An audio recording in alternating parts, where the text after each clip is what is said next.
And Bonnie, time is yours. Okay, congratulations, Christian. My goodness, what a terrific performance. Thank you. Spectacular film.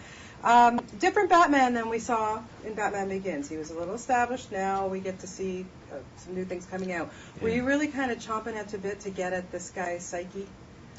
That's all it is with him. You know, he has this psyche that is so damaged and bent and just wrong. You know, but that he also has this altruism and this desire to do good, and you know, he's a philanthropist, but he's also somebody who is violent beyond belief. You know, I mean, he's a wonderful character. Do you think he's just as twisted as the criminal as he's trying to catch? Well, no, because he does have good motivations, you know, and he does have this altruism, but he could very easily become far more excessively violent than they could ever dream of. You know, this is the thing which I find interesting with him. He's having to keep himself in check all the time, you know, and with the Joker, yeah, very much so, because up until now, you know, all right, he can deal with the mob guys. The mob guys are businessmen, you know, they want money. And therefore there's a weakness, because they can be leveraged.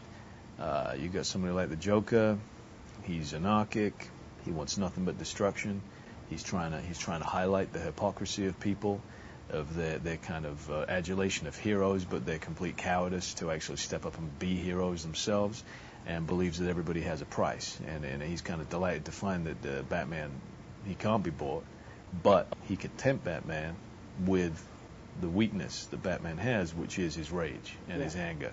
And he has this, you know, he has the rule of he will not kill.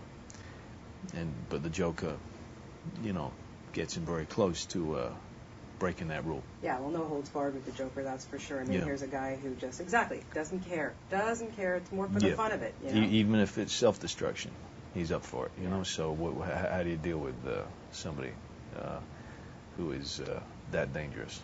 Yeah, it's tough to deal with somebody that dangerous. Well, let's talk about the Joker, because Heath Ledger's performance is absolutely brilliant in this movie.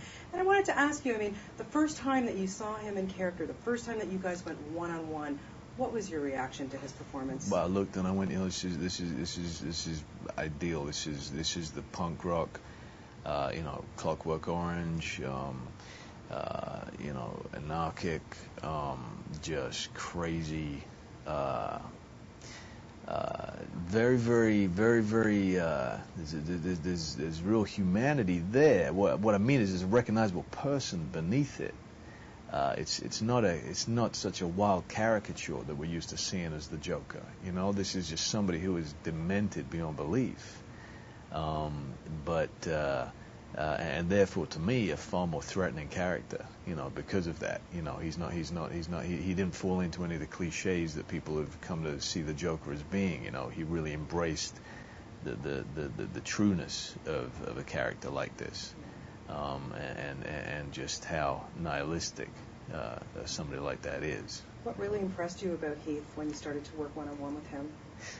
I just liked he was a good spirit to have around. He was you know, he's a few years younger than me. I enjoyed his company very much, and definitely enjoyed seeing an actor who liked you know, pushing the limits and for immersing himself completely into a character, and I like that very much. It's a wonderful thing to work opposite. I feel like it's something I enjoyed doing myself, and I liked seeing somebody else doing that too. It's a wonderful legacy to his memory. He really did a spectacular So it's a great celebration of his talent. Yeah, that's for sure.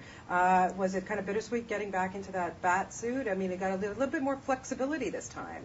Yeah, I got to say, you know, the idea, just the practical side of putting that on, you know, I wasn't smiling about doing that again, but they came up with a far superior suit. You know, I mean, it works in terms of the story as well, in terms of the evolution, the progress that's being made. I can move my head with this one. Like you said, it's much more mobile. It's actually heavier than the original one, but you don't feel that because I could move so much better. Hence why I was doing all my own fight sequences, you know, because it wasn't as tiring. You weren't fighting against the suit every single second with it. You know, and this one has... you know, I think it's like 110 parts to it, whereas the first one had 3, you know, and it was great, and I could also pee by myself in this one, which I couldn't on the first one, so that was important. It's always good when you can do that by yourself. Yeah. That was one request I did have. Now, we love Batman and his toys, but oh my God, that Bat Pod! Wow, how cool was that? Wonderful. It's looks fantastic. What I love about the stunts in the movies is that they do the stunts. I mean, you see the tumbler jump a car, that jumped the car. That wasn't faked in any way whatsoever. And then with the Bat Pod, that damn thing was near impossible to ride. Nobody could get it down except for this wonderful French bike rider who's one of the finest in the world, called Jean-Pierre Goy. Man, I hope I got his last name right. I just had a blank for a second, but he was just phenomenal, because you get these big fat tires on him, which look wonderful. But the fact is, you can't ride something like that like you ride a regular motorbike, because you slant to a certain degree, and after a while, you're falling over, and everybody did that on it. He was the only one who could really master it. Oh, it's fun to watch it. Quickly, I just have to ask you about Aaron Eckhart. Wow, what an awesome performance he gave. Yeah, he did a great performance.